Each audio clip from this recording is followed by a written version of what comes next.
நீங்க போய் சொல்லலாம் ஆண்டவர்கிட்ட, ஆண்டவரே ஆபிரகாம் நீங்க சொன்ன உடனே புறப்படலையே, பரவாயில்லப்பா. நீங்க சொன்ன மாதிரி தாப்புடைய வீட்டையோ சகோதரர்களையோ தேசத்தையோ விடலையே, பரவாயில்லப்பா. நீங்க சொன்ன இடத்துக்கு போகலையே, பாதிலேயே தங்கிட்டானே ஆறான்ல. ஆண்டவர் என்ன சொல்லுவார்னு நினைக்கிறீங்க? என்ன சொல்லுவார்னு நினைக்கிறீங்க? ஆண்டவர் சொல்லுவாரு, அவன் எவ்வளவு குறைவா இருக்கட்டும், ஆனா புறப்பட்டானேப்பா, நான் சொன்னதை கேட்டு புறப்பட்டானே, அதுவே போதும். அவனிடத்தில் இருந்த அத்தனை குறைகளையும் நீக்கி அவனை எங்க கொண்டு போகணுமோ அங்க நான் கொண்டு போவேன். அவனுடைய விசுவாச குறைவுகளையும் அவனுடைய அவிசுவாசங்களையும் பேசல. அவன் எடுத்த முதல் அடிய புறப்பட்டானா அது போதும். அவன் யார்? அவன் விசுவாசிகளின் தகப்பனை நான் மாற்றுவேன். ஏன்னா புறப்படுகிற ஒரு எண்ணம் அவனுக்குள்ள இருந்தது. இன்றைக்கு ஆண்டவர் உங்களை பார்த்தா அதான் சொல்றாரு.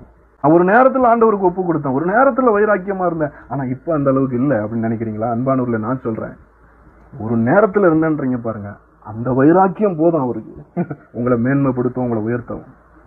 புறப்பட்டீங்க பாருங்க, ஒப்பு கொடுத்தீங்க பாருங்க, வந்தீங்க பாருங்க, அது போதும் அவருக்கு. அவர் உங்களுடைய எல்லா குறைவுகளையும் மாற்றுவார், உங்களுடைய எல்லா பின்மாற்றங்களையும் மாற்றுவார். நீங்கள் இடருண்டிருக்கிற காரியத்திலும் உங்களை தூக்கி எடுப்பார். அவர் நினைத்த இடத்துக்கு உங்களை கொண்டு செல்வார். ஆகவே இந்த வீழ்ச்சிகள், இந்த அவிசுவாசங்கள், உங்களிடத்தில் இருக்கிற இந்த குறைவுகளை எல்லாம் பெருசா நினைக்காதீங்க. அதை ஆண்டவர்கிட்ட ஒப்பு கொடுங்க. அங்கிருந்து வெளியே வர வேண்டும் என்கிற எண்ணம் உடையவர்களா இருங்க.